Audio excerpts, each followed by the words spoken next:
Nick Emmanwori is one of the rarest athletes we've ever seen enter the NFL. Here's why his traits are going to make him one of the best safeties in the league.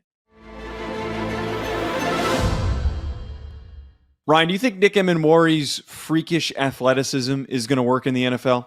I do. I think that there is a role that will specifically fit him best on the NFL level, but I do think anytime we're talking about a 6'3", 220-pound kid with good instincts and can absolutely fly around the field, I think there is obviously a place for that with the right defensive coordinator.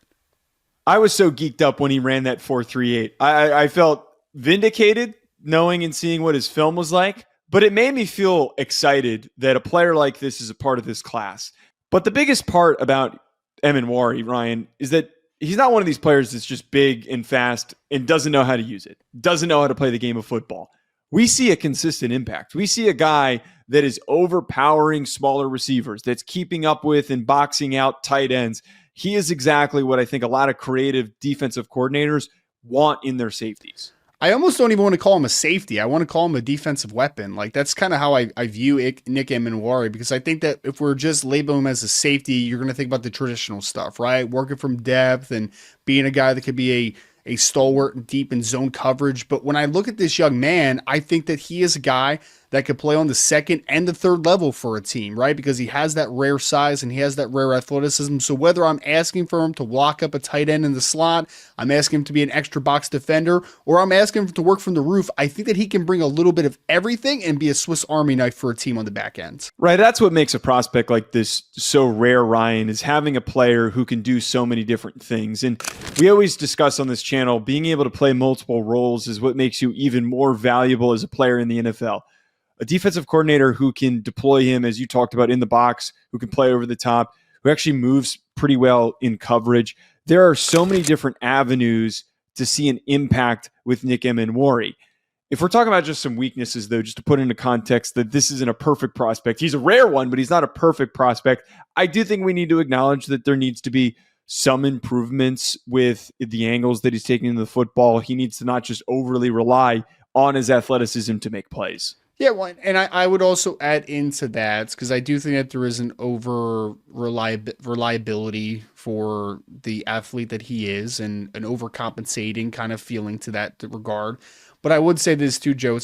I think that he's over aggressive at times because of how physical he is, right? How much of a downhill plugger he is. And then also, I think we also need to understand that if you're going to ask this kid to play single high free safety the majority of the snaps, that's not going to be the best role for him. It's not, because he is still 6'3 plus. He still is 220 plus pounds.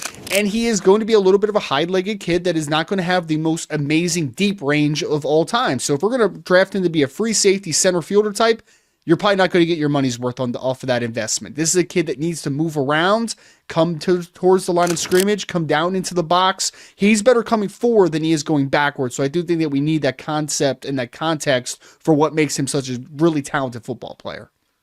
The thing that's always really fun, too, about a prospect like Emmanwori is that this wasn't a five-star kid. This wasn't a guy who was a five-star recruit that was the number one safety in his class. He was actually a three-star, the 59th ranked safety in the 2022 class, the seventh highest rated prospect in the state of South Carolina per 247 Sports, coming out of Irmo, South Carolina. I love guys like this that have this rapid progression and growth once maybe they're late bloomers, once they kind of grow into their bodies and they get this chance to really shine on the field. Well, it's hilarious. I was actually looking at his recruiting background as far as like his offers, Joe. South Carolina was his only Power 4 offer, the only one. He only had three other reported offers. He had Charlotte, Georgia Southern, and then FCS Richmond, right? So like this kid did not have a lot of options, man. And there was only one option that stood amongst the rest. And obviously he's a South Carolina kid. I'm sure he grew up with deep knowledge of the Gamecock program and everything that they bring to it. But let's not act like this kid had a ton of options as a recruit. He was a lightly recruited kid for X, Y, and Z reason. He was listed at 6'3", 208, so he's still a pretty big kid coming out of the state of South Carolina. But for whatever reason, and I don't know the context of it, was he playing multiple positions in high school? Not really sure what that background is, but for whatever reason, he was a lightly recruited kid, and it is a great story that he even ended up playing for the Gamecocks and then ending up to being one of the best players we've seen for South Carolina over the last several years. Now, there's a couple different options, Ryan, that we can go here for a comparison. Kyle Hamilton, I think, is a good comparison for his role and how he'll be deployed.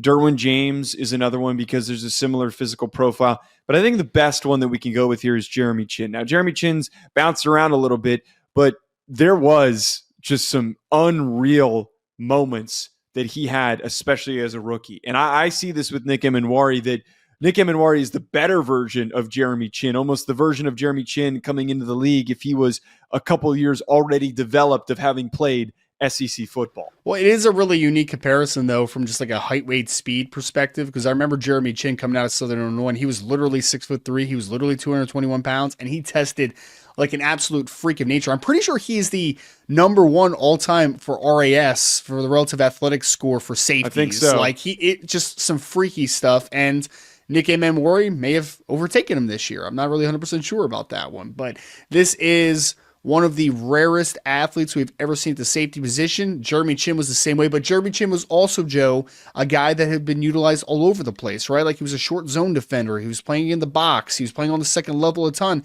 And I think Nick Emmanwori is a guy that needs to do a lot of those similar things. Move him around, get him down into the box, utilize his all-around skill set that he brings to the table, similarly to how Jeremy Chinn was used early in his career with Carolina. Folks, comment below. What team do you want to see Nick Emmanwori play for? Hit that like button and subscribe. We'll talk to you later.